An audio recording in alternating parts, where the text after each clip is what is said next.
Good evening. My name is Officer James Sabota, and it is a pleasure to serve as your Citywide PIP coordinator.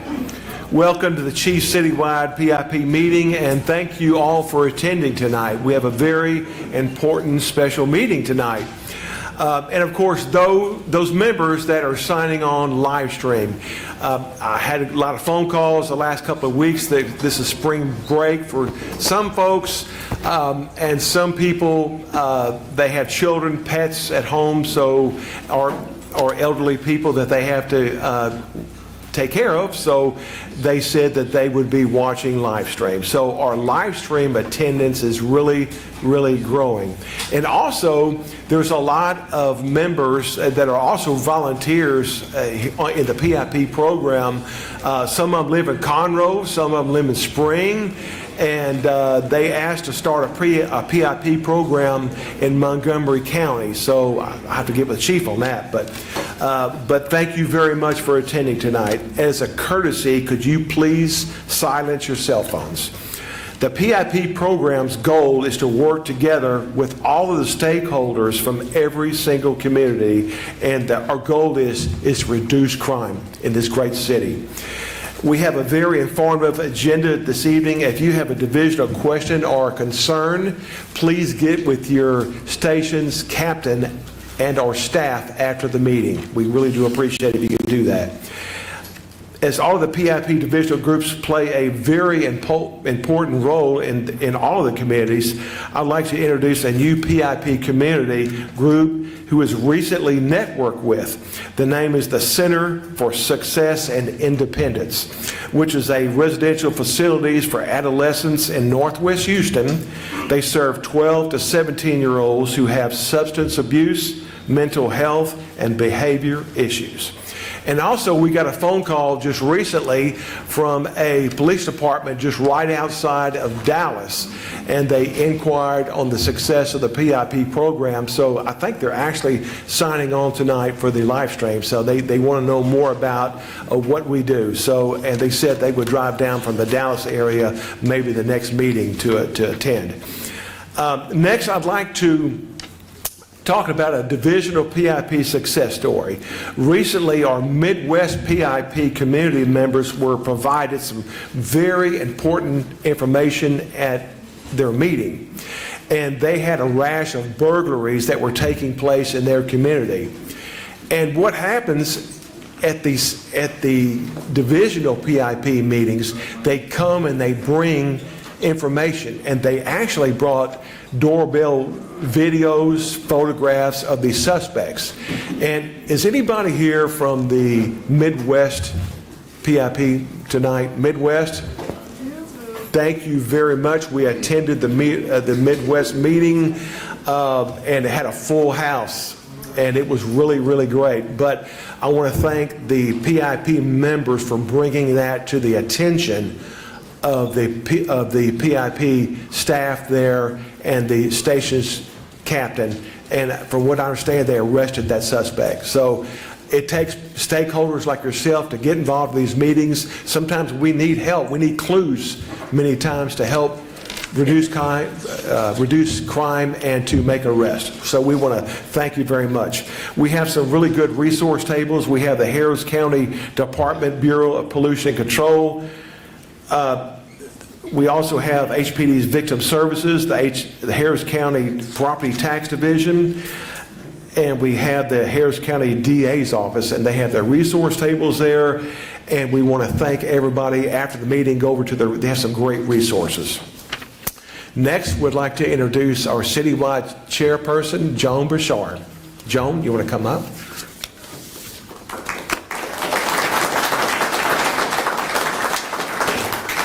Good evening, and I am really happy to be here in person this time around. Let's hope it stays like that. And I would like to bring up, since some of the stuff has been brought up by James, I would like to have Captain Sergeant Vince Johnson to do the invocation.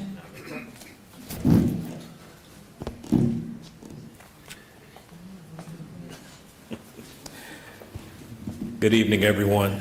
Oh, we can do better than that. Good evening, everyone. Why don't you take this moment to tell the person next to you how blessed they are just to be seated next to you?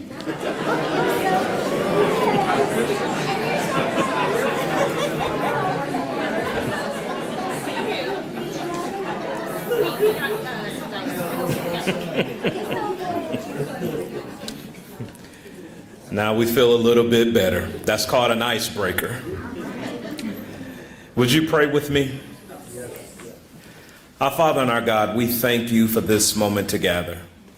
We thank you for allowing us to experience traveling grace as we travel the highways and the expressways of this busy city. We ask that something be done or said this evening to encourage, to inspire, to educate, and to also uplift. We thank you for each and every household represented here today.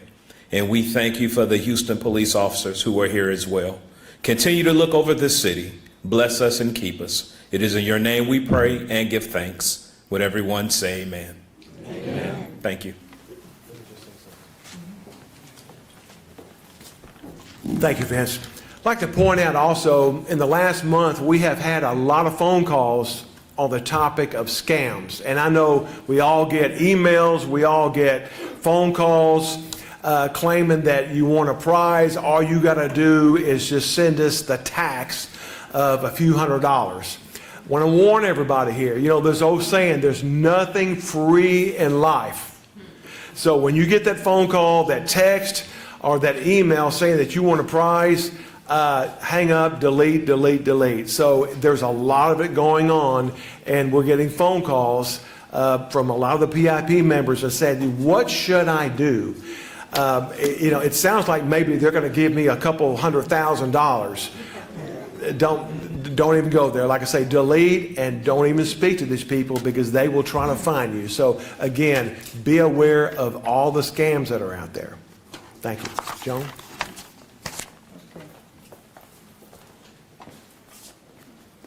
You all know that our success has been expressed by the following statement. And to quote, "We are a dedicated group of citizens and business owners working together with a dedicated chief and command staff interacting together to reduce crime." Unquote.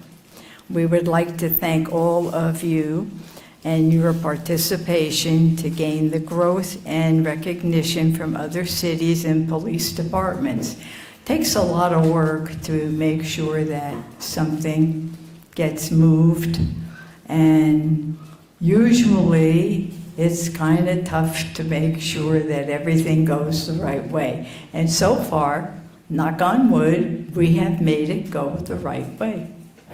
Everybody's interested. Next, we will have the department's Crime Analysis Division, and that is Citywide Crime Analysis Report. This evening, Division Manager Jim Mallard, with his report, and it will be a long one, we hope. No. I know. Thanks, Joan, and good evening, everyone. And welcome back, Joan. We missed you in January. So as Joan mentioned, my name is Jim Mallard. I'm the Division Manager for the Houston Police Department's Crime Analysis and Research Unit. So I wanted to give you a quick update on our crime numbers. These are some preliminary numbers. Our Records Division is working hard to verify and validate all the reports and catch up everything this year. So taking a look at our violent crime, I think these are probably a little overestimated right now because some of the 25 reports aren't in yet. But I think it's safe to say that we are seeing some good decreases in our violent crime, double-digit decreases. Our auto theft category, huge reductions there. And I went back and looked at that. In the last year and a half, we've been watching very steady declines in auto theft. We've talked about that a few times, as well as vehicle burglaries as well. So nonviolent crimes down about 10%. And overall, about 11. But as I said, it's preliminary numbers, so they are subject to change. The further in the year we go, the more they sort of normalize. So particularly for those who are joining us online, I'd like to point out our crime statistics and transparency website off of our main police website. We have a lot of resources there, a lot of reports to take a look at, and a lot of good information, not only crime statistics, but also our published reports. If you haven't joined communitycrimemap.com, I would highly encourage you to do so. You can set up alerts for your neighborhood, put in your address, be informed about what's going on, and just have general awareness about the crime that's happening in the areas that are of most interest to you. So with that, I'll turn it back over to Joan. Thank you so much.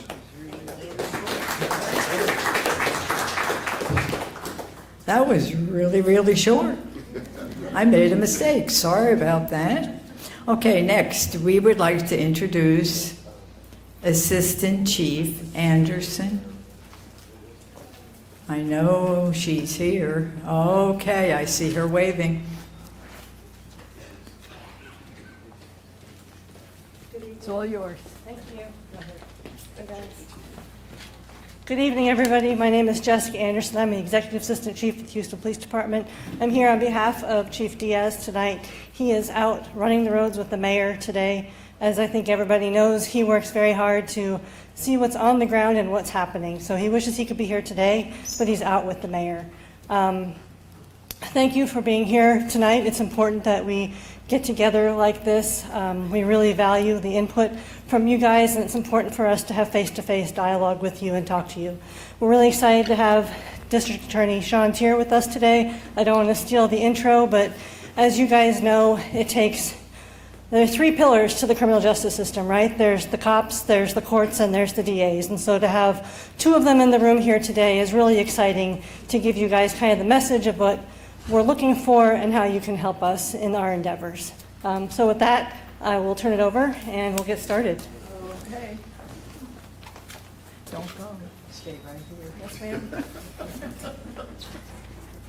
We can't let her escape. Next, we'd like to just let you know that the Harris County District Attorney, Sean Teare, is here with us today, and we would like you all to meet him in case you haven't. So, if you would, please. Thank you so much. Hold on a second. Yes, ma'am. I got too much junk in my Okay. Hi, everybody. I would love to stand there, but I can't stand still and talk, so I'm sorry. James, thank you for doing this. Officer Sabota has been kind of the coordinator of me with PIP meetings for, longer than I want to admit. And Joan has introduced me speaking at this in 2017, I think. So it's good to be back with you all. I've been told that my topics range from what we've done already to a lot of other things that my incredible staff put together that I didn't read. So we're gonna just talk for a little bit, and I'm going to save a lot more time for Q&A, because the thing that I think is so important about PIP meetings and about any kind of meeting like this is to get input from you all. The people that have given up their time to come here, I want to hear from. I want to hear what's not working so that we can work toward it. But first, I think some of the hardest working people here are our sign language interpreters. So thank you so much. I apologize for how quickly I talk, also to our court reporter. But okay, so what have we done? To begin with, I think I should give y'all an update on the drug rat problem that is just fantastic. It's my favorite press conference I've been a part of so far. For those of you that didn't see it, just Google drug rats. It's a good one on YouTube. So what we've had is we have tons, literally thousands of tons of marijuana and other drugs that are in the property room that have been there for decades, literally decades. And I'm not laying a lot of blame on the prior administration or even the administration before that. It has been the fault of the DA's office that no one has addressed for a long, long time. And to give you a little bit of an idea about that, we have not allowed HPD to destroy marijuana if we seized it after the year 2005. We have marijuana going back to 1993 in the property room. We have 400,000 pounds of weed in the property room right now. And I know you're shocked, but apparently rats like weed. So what we've done is we've contributed asset forfeiture funds, and we've dedicated a prosecutor to simply property destruction with HPD. We are set in April to have the largest drug burn in the history of the state of Texas. We are going to clear up the drug rat problem. I had a lot of things on my bingo card for January of my first term. Drug addicted rats was not one of them, but that's where we were. So we are working through it, and it is because of the incredible collaboration that we have with HPD. That this is something that highlighted a problem that we all kind of knew, but we were able to put it on the back burner for way too long. And those are the kind of things that we're identifying already. A much more real problem and concerning problem is, I'm sure you all know, is the backlog that everyone has talked about over and over. And there are a number of reasons for the backlog. And I've talked about them ad nauseum. But as of this week, as of Monday of this week, this is for all of my uniformed officers that have to call intake. For the first time in 8 years, we have line prosecutors, prosecutors that work in the courts during the day, prosecutors that have handled the cases that are fully staffing intake every shift again. For the first time in 8 years. We will have, and y'all are gonna have to bear with them a little bit because we actually might get slower for a while because they don't know the systems. But we are going to have real prosecutors accepting charges, advising officers on the street what else we need so that we can shorten the disposition of cases, so that we can make sure we're charging people with the right case that is going to result in the outcome we all want, so that we can make sure that we are going back to being a resource to law enforcement as opposed to a stumbling block and causing all of the delays that we've seen. And the reason that I know this is going to work is in the first 2 months of this year, our clearance rate, meaning the amount of cases we brought in versus the amount of cases we have disposed of through convictions, diversions, probation, or dismissals, is 180%. In context, in 2024, the first 2 months of the year, it was 82%. The year before that, it was 91%. When you are under 100%, you are going to continue backlogs. When you're over 100%, you start to clear cases. And one of the reasons that that really matters is because we have a humanitarian crisis going on in the jail. We have people dying in the jail at a rate higher than any other county jail in the United States of America. And it's because it is overcrowded. The detention officers and the deputies and the sergeants from the sheriff's department that are in there are overwhelmed. To the point where we are paying, as a county, $54 million a year to bus thousands of inmates before they're convicted to different states because we don't have a room in Harris County. And it's not that we don't have enough beds in the Harris County Jail if we are disposing of cases in the right time frame. But we have murders that are pending 3.5, 4 years. We have aggravated assaults aggravated sexual assaults that are pending for 3 years before we dispose of them. That starts at intake.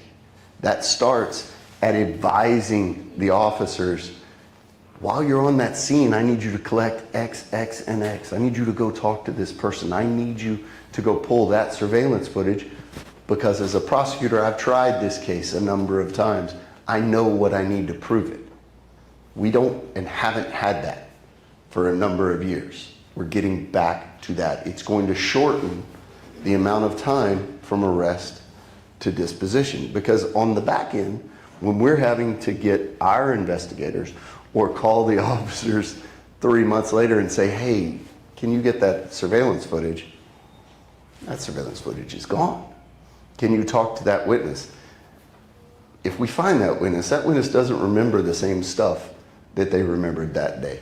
There are a lot of problems if we're not doing stuff on the front end. And when you work day in and day out with police officers and you go try cases with them, you have a different level of respect. You have a different level of understanding of what they're going through. And so you become the resource instead of the hurdle to law enforcement. I can't tell you how many times when I was working intake, officers would call and they'd say, I got no clue what I have here. And I would say, I have no clue what you have here either. But we're going to sit on the phone together and we're going to figure it out. Those are the ways that both of you learn. But we have stopped being a resource to law enforcement in the past 8 years, and that's going to and has changed already.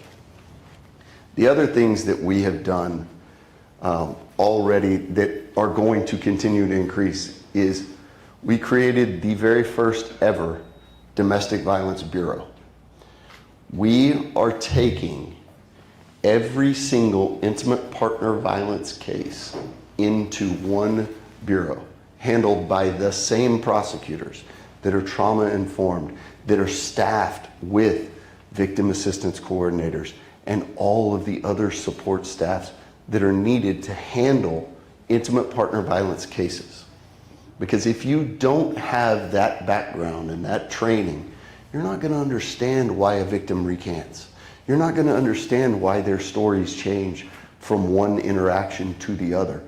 But if those are the cases that you grow up prosecuting and learn, you're going to have the grace and the understanding to continue the prosecutions where they're warranted, to be able to make sure that the outcome for the survivors, and quite frankly, for the abusers, is the just and right outcome. Because statistically, on a first interaction with law enforcement, you're well over 70% of those couples are going to reunite, regardless of the outcome of the case. So we've got to be real about how we are dealing with those cases. There needs to be, in the first interaction with law enforcement, an eye towards the inevitable, likely reconciliation, and giving tools to both the survivor and the abuser to not have the same outcome happen again. So all of those things are going into our Intimate Partner Violence Domestic Violence Bureau. It's headed by Mary McFadden, who has been an incredible prosecutor in this space for well over a decade. Inside that bureau, we are also recreating our cultural outreach program. Right now, as it sits, if you need a protective order, the DA's office is there to help you. But that means you've got to come down to the DA's office in the middle of downtown during office hours. You've got to sit there and work with the prosecutors for a number of hours over multiple days sometimes. And then you have to come back to a court hearing to get a protective order. Now, I have worked downtown my entire professional life. My wife was born in Houston. She graduated from U of H. English is her first language. We own multiple cars. She has the ability to get downtown whenever she wants. She refuses to come eat lunch with me downtown because of how difficult downtown is to navigate. Imagine someone who is a victim of domestic violence, who may not have English as their first language, who doesn't have access to a car every day, who is an hourly worker. And now we're asking them to give up multiple days to find childcare in a lot of ways, and to navigate one of the most intimidating buildings in all of downtown just to get in. They don't do it. And data shows you that protective orders saves lives. They save lives. But these survivors do not go through the incredible stress to go get a protective order. And so the cultural outreach program puts prosecutors in different parts of the county in different days of the week that are scheduled. What we are going to do on top of that, because that got cut in 2021, we are going to get with Commissioners Court and have magistrates go with them so that it is a one-stop shop where we go meet these survivors where they are in different parts of the county.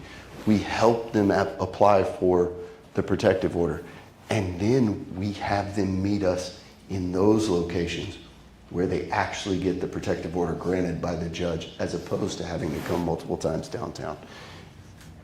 There's no question it's going to increase the number of protective orders that we are able to acquire for survivors of intimate partner violence. And in so doing, we are going to save lives. And that's all under our new Domestic Violence Bureau. The other new bureau that I'm extraordinarily excited about is our Mental Health and Diversion Bureau. I talk about this all the time, and inside the DA's office and inside law enforcement a lot, we talk about nuisance crimes, right? They're only nuisance crimes when we talk about them in the abstract. They're quality of life issues for those people that are living. I just drove past 61 Reasoner, but the outside of 61 Reasoner is incredible. There are so many different nuisance crimes that are affecting the quality of life of our citizens, like criminal trespass, like criminal mischief, things like that. I don't think I'm telling any secrets. The way that we have policed and prosecuted those over the last 50 years has failed. Arresting people for criminal trespass, which is a Class B misdemeanor, and the most you could ever get if we got the maximum punishment with 3 days credit for one, is 60 days in jail, is not helping anyone. And because of the O'Donnell decree, which, by the way, is working, the misdemeanor only bail reform, but because of O'Donnell decree, when the police officers arrest them for criminal trespass, by law, they are out within 24 hours. We're not stopping anything by prosecuting them and sending them to jail. So we've got to get creative about what we're going to do. And so our Mental Health and Diversions Bureau is working with the county attorney. We are working with Harris Health, and we have a different plan. We are going to start on those kind of cases, which the vast majority of them have massive mental health components to them. We're going to start emergency detention orders civilly. That gives me 72 hours to civilly apply for a 90-day commitment. And if they don't have a criminal case attached to them, there are a number of mental health providers around the community that will take them. And if I get 90 days of real step-down mental health treatment for these individuals, we're not going to save them all. I've been in this world way too long to think that we're going to stop them all. But if we get 15 to 25% of them every time on a different path, help them get an ID, help them head down a different path. In 4 years, Harris County looks different. 61 Reasoner looks different. These officers then have the time to go get the people we should and are all scared of, instead of having to arrest the same person at the same gas station 7 days in a row. So those are the kind of things that our mental health and diversion programs are really going to focus on. Getting the nuisance, the kinds of crimes that are just so repetitive, and there's no real answer in the justice system now to help or stop them. The last one that I'm going to talk about is our Homicide Bureau. We created it as a bureau, and I talk about divisions and bureaus, and I realize that that is just, unless you live in the DA's office, you understand it. But a bureau is, it houses many divisions. It is an entity in and of itself inside the DA's office, and you have a really seasoned lawyer at the top. And so we took a homicide division and created a bureau, and now there are 2 separate divisions under it. We're going to staff the Homicide Callout Division. And anybody that's known me and followed my career at all knows that I love call-outs. I love being on the scene with officers and working with them. And I'm a true believer that the more that prosecutors can get out on scenes with law enforcement, the better we work together, because we actually understand a little bit of what the officers are dealing with on those scenes. And until you get out there and you see the chaos of it, I don't think you give the grace to officers when you're reading an offense report in a very sanitized clinical office and you're judging them because they didn't ask somebody something. And go sit out there at 3 a.m. and have cars whizzing by and figure out why they may not have had the same foresight that you have there. And conversely, when we create that homicide call-out team, we are going to bring in-house homicide investigators that will be embedded with us. And we're going to utilize a lot of the different embedding things with all of our law enforcement partners. Don Egdorf, who is a longtime HPD, once he became a sergeant, I knew I'd get him eventually, but he was a longtime HPD officer. He's now the highest ranking DRE in the state of Texas, which I like that I got to make a little bit of that. Yeah. But I always talk about how cool it is that prosecutors get to go out on scenes and they get a little grace for what officers have to go through. But Don was embedded with us in vehicular crimes for 6 years. And it always cracks me up that he got a little grace on the other side. He got to see what it looks like when we've got to dismiss a case. It's not like we're excited about it, but sometimes things happen. And so the more collaboration that we can get, the better with our partners, with the second leg, as Chief Anderson said, of the 3. So the Homicide Bureau, we're going to make scenes. We're going to make the homicide scenes to be a resource to them. And that's going to it's going to foster better cases on our side. Not better cases that the agencies investigate. It's going to make our prosecutors better. And those are all things that we're going to do in the first year. As we get forward, I've got a lot of ideas. Having been inside the office for 16 years, there are a lot of things that need to change. But if we tried to change them all at once, I don't think we'd get anything done. So those are the big 3 that we're tackling the first year. And all right, look, it's not terrible. I am done. So now, man, I didn't even say thank you. I've already got a question. This is awesome. Yes, ma'am. Yes. Does it mean with your increased staff that you're going to be open on the weekends or 24/7 and it won't just be Monday through Friday? So we are 24/7 and have been since 1972. Our intake division has not closed since 1972 when it started. And I can tell you definitively that's true because in Hurricane Ike in 2009, I got trapped in there and was lucky enough to be able to work for 4 days straight. So yes, we never shut down, we never stop. As we continue, there are real things that we're looking at, potentially night courts, potentially other things. If we can't get the backlog down by about August, we're gonna have to take some more drastic measures because I'm gonna get the jail population down one way or another.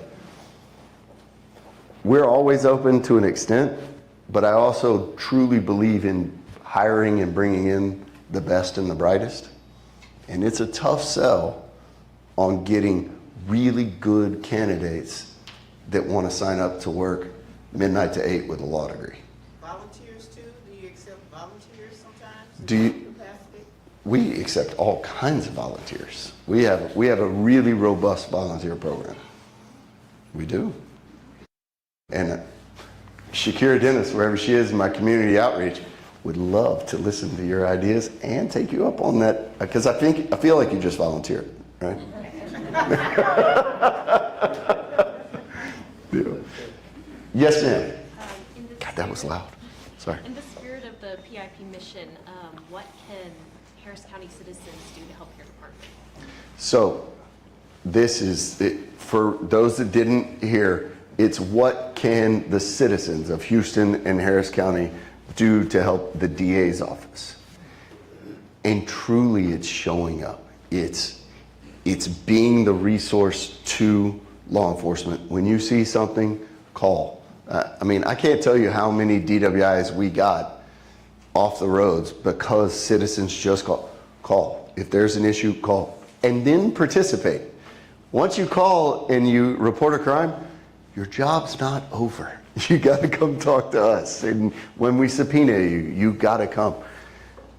But it's also showing up to things like this. It is having your voice heard and then taking the message back, because the overall crime stats that we just saw, that is a trend that has been true for a number of years. We are way out of the COVID spike. Houston is one of the safest cities of this size in the country. And that data shows you that that's exactly what's happening. But I live in Southwest Houston, grew up in Southwest Houston. I have a ton of friends. They don't feel like they live in one of the safest cities in the United States. And we've got to carry that message out. I don't care what your political party is. The men and women of the Houston Police Department and the men and women of the Sheriff's Department and the men and women of the other 84 law enforcement agencies that work in Harris County, Texas, are doing the job. And they're doing this job understaffed and underfunded. And I cannot tell you how incredible a job they're doing. And the data is carrying that forward and communicating that. So every one of these meetings, you're going to see the same numbers. So my ask is carry that back out to the people that listen to you. Let them know that we're being successful. We're not done. We're never going to be done. By, I think, August, we're going to be the second largest county in the United States. We're going to deal with crime, but we're doing it well. Yes, ma'am. You spoke about, walking away, so I may have missed some of the conversations that you had, but you spoke about mental health. And we know that one of the major factors of crime is socioeconomical status, especially income. So what is the county doing in regards to making sure that there are job readiness programs or any programs that kind of bridge the gap between crime and poverty level? Yeah, there's no question that that is a huge crime driver. I would love to be able to control the money enough to do that, but also I'm begging for the same money as everyone else. So the money part is not something that I can control. One thing that inside our mental health and diversions bureau that we are doing is thinking outside the box on our diversion programs, right? So a pretrial diversion, meaning we're not putting you on probation. I'm not putting you on paper the way that people think about it with a deferred adjudication or probation. I'm giving you X number of years on a contract with the DA's office that if you're successful, we will dismiss your case. Historically, diversion programs inside this office have been a bunch of, quite frankly, busy work, right? Pay some fees, do some classes, things like that. Things to make those of us inside law enforcement feel better about ourselves, and then we dismiss your case. We are going to get out of that diversion program. We are going to partner with other organizations, and the ones that I am really excited about are the AFL-CIO organizations that already have apprenticeship programs, other HVAC places that have apprenticeship programs set up. We are going to partner with them because they've already got the infrastructure built in place. They've already got drug testing that they're doing. They've got all of the different classes that are giving people a different off-ramp of where we are, and in the same time giving them an opportunity to earn a living while they are staying out of trouble. And so what I think you're going to see is a lot more success and the recidivism drop off. Because look, if people have a career, they are, as you just said, the crime driving numbers aren't there anymore. It really is a one-to-one correlation in a lot of cases. And so while people are doing our diversion programs as they exist right now, they're still having to pay fees. They're still having to find another job, which is real tough when you're on a felony bond or a misdemeanor bond. So if I have entities that are ready to accept them and put them to work while they're doing it, I'm not saying that every one of them needs to become a plumber or needs to work in HVAC. Some of them may go on to incredible careers after college.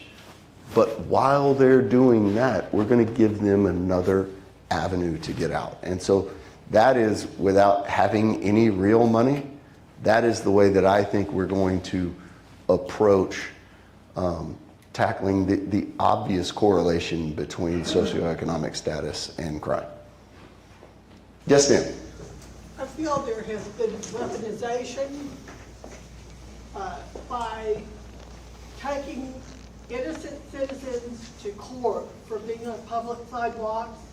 And I was in jail, and they searched someone right in front of me when I was sitting on the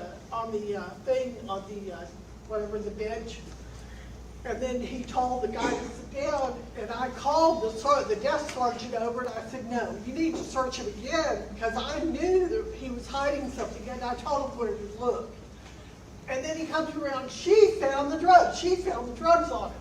So drugs are getting into the jail because they are not searching these people properly.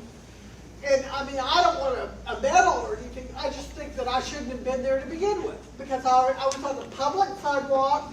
I had been ripped out of my church, thrown on the ground, sat on after I told somebody that I had a back issue. I mean, there's still ongoing stuff now that I am not allowed on the county bus in my community for a lifetime. Somebody needs to look at this West University nonsense that they're doing to people, because they want you to move out because you don't fit their mold. I hate that happened to you. I really do. But I think you do bring up a very good point about drugs in the jail. It goes right back to the overcrowding and the detention officers and how overwhelmed they are in that. And so, yes, we have a significant drug problem inside the jail, a significant drug problem. And so we have to attack that a lot of ways. We've got to reduce the jail population, number one, but the new head of our Civil Rights Division, which investigates a lot of the public corruption and things inside the jail, is a former assistant U.S. attorney from the Southern District. He has done massive public corruption investigations, and so he's working closely with the Sheriff's Department. He's working closely with HPD to really identify some of the things. And it's not just the lack of searching. It's we've got attorneys that are bringing dope into the jail, and when we find them, we will make incredible examples of those people. And it's not even the bad weed from 1993 in y'all's property room. Yes, ma'am. About the disabled, I have a severely disabled dog, and she has been taken to court just because the police told her to come and walk in the street to talk to them, and then they took her to court. I mean, she was doing what they told her to do. Now, she's not totally stable every day, but most days she can do a lot of stuff, cooking, laundry, mowing the yard. She can do all this stuff, but then she needs a little help occasionally. So locking someone up for 3 months, she's been locked up, and they tried to give her drugs that she wasn't supposed to have. They had men walking into the bathroom when she was trying to shower. So, I mean, she is not being cared for in your lockup facility either. I agree. The Harris County Jail is a massive issue. I know it is, and we are working every day on it. I promise you. Yes, sir. I'm fourth generation Houstonian, and I am disgusted to see Houston going the way of San Francisco. I see a lot of it because we're not prosecuting crimes. There's whole classes of crimes where you're no longer taking charges for. I've been in Midtown 44 years, which is the worst vagrant population. I don't call them homeless because they're not homeless. They're vagrants. We're losing all kinds of businesses there because of the vagrant population and the crime associated with them. There are mental health issues, but a lot of it's just impunity. They don't give a crap because nothing's going to happen to them. We've lost 3 grocery stores that serviced Midtown because they had to give up because of the crime. Restaurants, they come through the restaurant panhandling from table to table. How many times is someone going to go back to a restaurant that happens? I know a bar, they go behind the bar to serve themselves drinks. Nothing happens to these people. I've caught them in my backyard going through my tool shed, told them to leave. They refuse to leave. They're weak, and I refuse to believe you that 60 days sentence is no deterrent, doesn't change their mind. Maybe it takes more than one 60-day sentence, but there will come a time when they're tired of 60-day sentences, and maybe they think, this ain't worth the time. And your stats are bullshit if you're not taking charges and filing charges, because the cops, I bless their hearts, I love them to death, but you can't blame them. I don't. What's the point of taking the person in? I think sometimes they probably just go around the corner and kick them out of the car, and I don't blame them. So, I mean, are you going to, BMVs went up 400% when we had the big tent camp on the freeway there. I can look down some streets and see 2 blocks of little piles of window glass because they come through a crew. We got BMVs out that are insane in Midtown. There's the vagrants that are doing it, and then there's those pro crews that are doing blocks at a time. But what stops these people? Nothing. Well, B&Bs are in no way a class of cases that we're not accepting or prosecuting vigorously. But it takes 50 to get to 50 convictions to get to a felony, doesn't it? It takes 3. 3. It takes 3. You have a B&B 1, which is a Class A, up to a year in jail.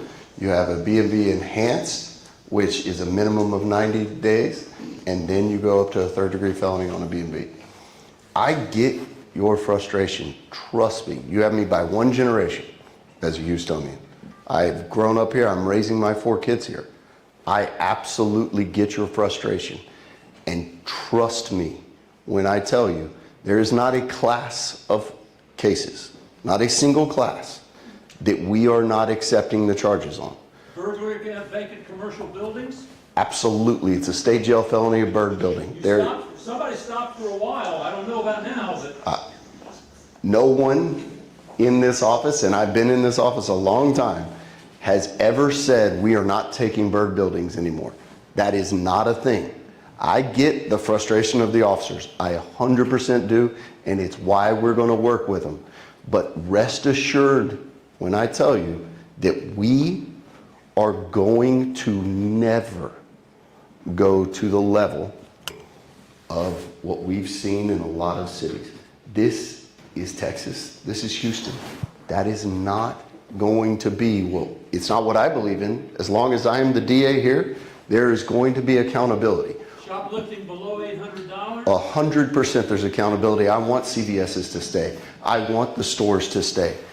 What I do with them on the back end, after they get arrested, that is a different story. I'm not, when I don't have to, going to make someone have a theft conviction when they're 17, 18, 19, 20 years old. That doesn't mean they don't go to jail. It means that we're going to work with them to see if there's another way. And trust me when I tell you, I'm not naive enough to think that we're going to save them all, because we're not. There are a number of them that are eventually going to prison. And I've done my entire career putting people in prison. That is where people, in some cases, need to go. I just am not going to be a part of creating the next generation of them when I don't have to. I understand your frustration, and I get it. We are probably never going to agree on the final way to get this. It's never going to get eradicated, to get it reduced and make us all feel better. We're not. But I have done this my entire professional career, and I think I've got a plan. I really do. And I will show up every time, and you can tell me whether we're working or not, and we'll see if we can get closer to the same page. But one last question, and then maybe Sean Teare will stay afterwards, but one last question, and we have some other issues you think of. I've seen, how about 10 other questions? All right, and then I'll stay back and we'll talk. Yes? Mine was really a follow-up to this young lady's question. You mentioned getting rid of the diversion programs and getting people into vocational programs. Right. My only question is that the vocational program expenses, is that being paid by the county, or is that something our defund? The incredible thing about these vocational programs, they're working while they're there. They don't pay. These are programs where any of these organizations, be them unions or any of these other organizations, they're hungry for apprentices. They want the people. We have lost an entire generation of these really well-skilled and trained trade workers, from plumbers to electricians to all of these other professions where people are earning $100,000 and doing it as a career. And so they're hungry for the people. And, you know, I think it's going to be successful. Sean, we'll take one more question. We have a deaf and hard of hearing PIP group, and they're phenomenal. We have such a great interaction with the PIP program, and I think we have one question here. Hello, I'm deaf, and I'm a sister of two other deaf sisters. I don't know if this is something that's relating, but as it comes to scams, identification scams, ID scams, when my sister, she was frustrated because someone had stolen her identity, and she was extremely frustrated, so she called the police department to inform the police department, and we told them we needed a sign language interpreter because she's deaf, and then the police said, oh, we're stuck, you're deaf. So we had to call my niece to come over and interpret for us. And I felt kind of funny, you know, this is my niece, she's a family member. She's a coder, and she signs very well. but the police, it should have been the officer's responsibility to get someone to communicate with me. I know it could happen immediately, but you know, just to be prepared in the near future in the event that there is a crime that relates with the person who's deaf and hard of hearing, you know, to make sure to try to have an interpreter available. And my sister had to constantly keep going to the police department to resolve this issue. And it took such a tedious time. There was no interpreter. I mean, we had to call on a family member. So is there any way, is this in your office as a DA to handle issues like this as it comes to individuals with disabilities who need effective communication? You know, we have a wide, you know, I like to, you know, perhaps look into the deaf community with those individuals who have hearing. I know you have disabilities of people who are mobility disabilities, but I'm looking at the aspects of individuals who need sign language interpreters. Yes, for the DA's office, once cases get filed, we have sign language interpreters in-house. If y'all aren't busy after this, you we do. In Harris County, we have, it's the most diverse county in the country, at least. We have so many languages, dialects, in everything.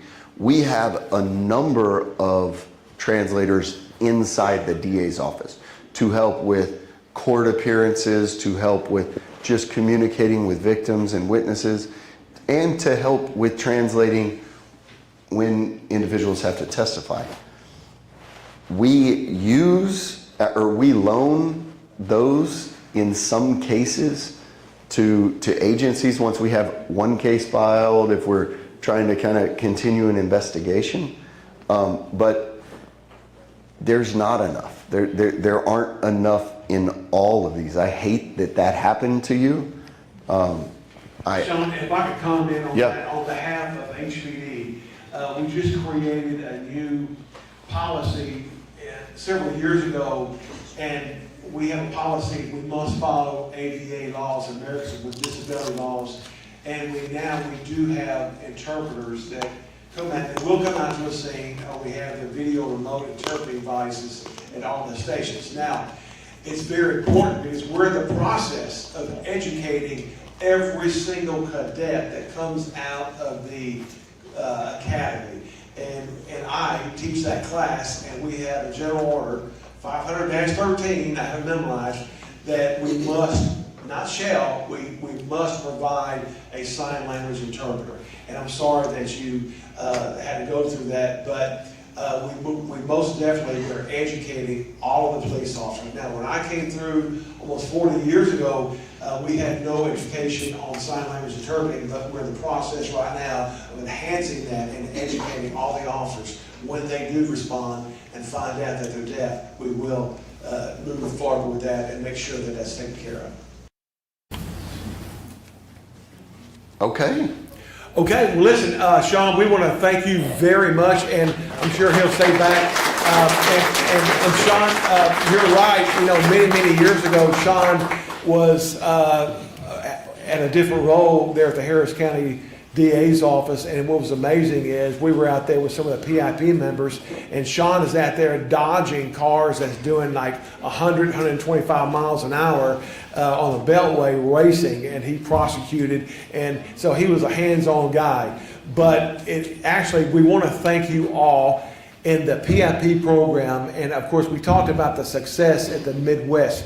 That's what it takes, is people to go to your meetings. Now, the gentleman, I think he left, he talked about it in the Montrose area. Anybody here for the first time, we also have divisional PIP meetings in addition to the citywide. And all of the divisional PIP meetings, well, we sit there and we listen to all of your concerns. The captains of those divisions will take your complaints and follow up. If it's something in your neighborhood, whether it's somebody that's camping out in a yard or homeless, they will send officers to go out and address that. And that's what the PIP program is all about. So again, Sean, we want to thank you very much for the great work that you do working out, and we'll have you back to the Citywide. I'll be back. For any other issues. Joan, you want to finish up? You want to come up? Thank you. Of course. Before we close this meeting, I would like to thank all of you for your concerns regarding my health the last time I was not here. And I am fine, thank you, but I do appreciate the fact that I've received some lovely telephone calls and also some notes. Thanks. It really is appreciated.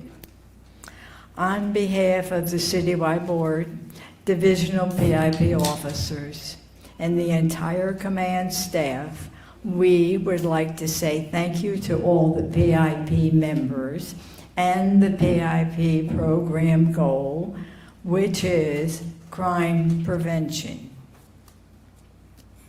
If you have the time, get involved.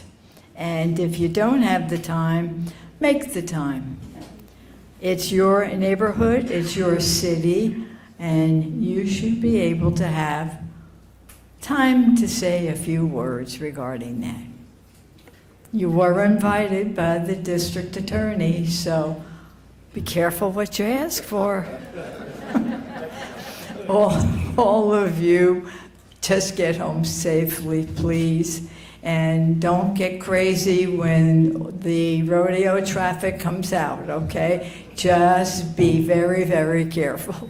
Thanks so much for coming. We appreciate the fact that you had the interest for your city. Thanks.